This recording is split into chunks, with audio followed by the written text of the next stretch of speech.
Welcome to this edition of the RC Podcast. I'm Chris King, editor of Roofing Contractor, and I'm speaking today with Doug Lanier, president of Collis Roofing, Roofing Contractor's 2012 Residential Roofing Contractor of the Year. Hi, Doug. Hey, Chris. Thanks for joining us for some time today. You've run Collis Roofing since it was founded in 1993. But when you were in college, you pursued an accounting degree, and you hadn't planned on entering the roofing industry. How did you end up as a roofing contractor? Well, Chris, when I got out of school, at the time, the accounting industry wasn't paying the best, and I was going to have to leave Central Florida and move down to Miami to begin that career. And instead, I'd been working summers and breaks and things with my father in the lumber business. It was a wholesale lumber business, and he had purchased a existing lumber business there in Central Florida about 2 years before I graduated, and I ended up starting out with him in that. Thanks to his partners, I became an outside sales person and got very involved with apartment construction in Central Florida, which was doing very well at the time. And three of my biggest customers were commercial contractors in Orlando. And I became very familiar with one of the three as he built his personal home, and he would stop by in the afternoons to get some supplies for his house that he was building for himself.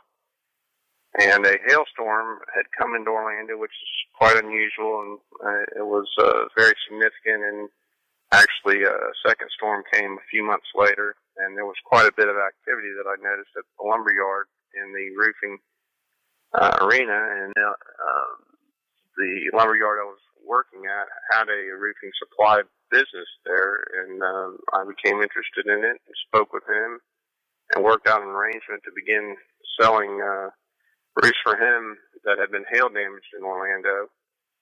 About that time, Hurricane Andrew hit in Miami, and he asked me if I'd like to go down there and start up a residential division for them to take advantage of all the damage from Andrew. And I went down and began working down there, and I was down there about 9 months, sold $1.3 million in the first 3 months, and thought it was going to be a pretty lucrative arrangement, but then I had to pull the permits and get the supplies and do everything that I'm currently doing, and I was doing it for them instead of for myself, and so I made the decision with my wife to move back to Orlando and approached another friend of mine who was a general contractor I'd been selling lumber to for about 10 years, and he was able to obtain a license for the first 3 months and then got his own roofing license, and I worked with him from 1993 until 2000, and then in 2000 I got my own license and started up Collis Roofing. Great. You started out focusing on new construction and really rode that wave in the building boom in the mid-'90s. Can you tell me about how you got started and how your company's evolved since then to take on more commercial projects? Yes, sir. With my background being in the apartment business, when I came back to Orlando, those are the customers and the people that I had the most relationships with and the most time, interacting with. And so I went right back into that. And, as Orlando became one of probably the top 10 building boom cities during the 90s and the 2000s up until 2008. It was just a natural fit for me and for them, and we were able to do very well in that arena. And then in 2004, we had 3 hurricanes come through Central Florida, which really hadn't happened since I was a child. So we weren't really used to dealing with hurricanes, and it kind of disrupted our business because we were already running at 110% of capacity before the hurricanes, and then we lost some guys, and we had a lot of people come to town to try to service all that, and then we were asked to go out into the community and help a lot of people. So we jumped in pretty much with both feet and got into the commercial arena in 2006, flush with all the money from the hurricanes and from all the other construction that was going on. We were able to kind of get out there, and we had a good enough name and bonding capacity of about $10 million to start off. So We did a lot of trophy projects in those first 2 or 3 years. Great. You also have a commercial service and repair division that you've said is very profitable. Can you talk about how you added that division and how it's helped your company?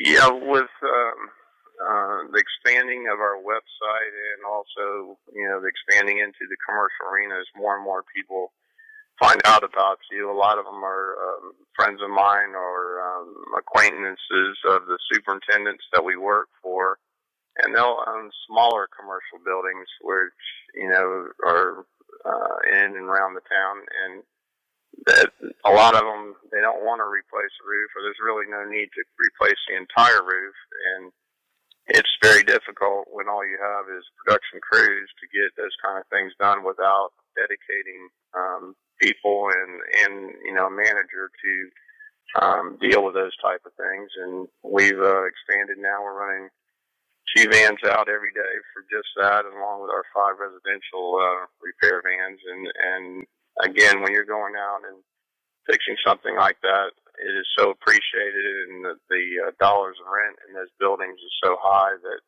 you're able to charge more money, and customers are gladly willing to pay for it if you can give them prompt service. Can you tell me a little bit about your management style within the company? How do you stay on top of all the projects in your different divisions? Well, with our company, one of the unspoken rules is if it didn't happen in email, then it didn't happen. And every person that is working for me has an iPhone, and they have a laptop, and then, some on top of that have desktops. And we are very, very big on communicating, not only, back and forth with our customers, but also back and forth with everyone else in the company. And we do a lot, and some of our best success is coming from the fact that we're able to do shingles, tile, metal, commercial, all in one package. And you get a lot of jobs, especially like assisted living facilities and some of the things that are very popular in Orlando now. And there is, 200, 300 squares of commercial on there, along with $500 or $600 of either shingles or tile or metal. And those departments have to work together. And if, the commercial guy is only worrying about his area and the metal guy is only worrying about his area, then it's very easy for us to get tripped up and not coordinate things together. And you have to tie into each other's work quite often. And so we are just, very, very big on communication. And I get a daily report from not only every manager that works for me, but for every superintendent that works for every one of those managers. They have to report daily back to their manager, and at the same time they have to copy me on that email. So I see every superintendent's report as well as every manager's report each and every day. Your company started a program called Collis Cares. Can you tell me a little bit more about that program? Yes, sir. We have always kind of, and especially in the last 2 or 3 years, you've had to keep everything lean, and you just wonder, how long this little bit of activity that we've had in the last 2 years is going to last.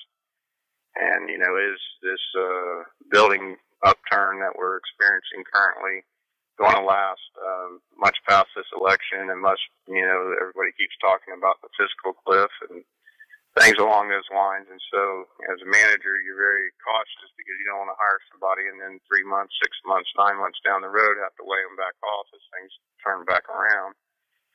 But what we also found out is with the general public and the homeowners in particular, they really, really need someone to schedule their appointment and feel like they're a point of contact, be able to relay when the job's going to start, when, the trailers are going to start coming to the house, when the crews are going to start showing up, and just giving them a point of contact. And as many jobs as our re-roof department and repair department are doing, it's very difficult for 3 or 4 people to keep up with that. And so what we've done is double that to, I think we have 7 or 8 girls now in that department. And we really, really cater to the homeowner. We get their email information up early on. We keep them apprised. There's the phones used to hear them just ringing and see voicemails on people's phones around the office, and now virtually none of that happens. They take a message, they send an email to somebody promptly returns a call, and it has really, really boosted that department. The revenue's almost doubled in the past year since we opened that.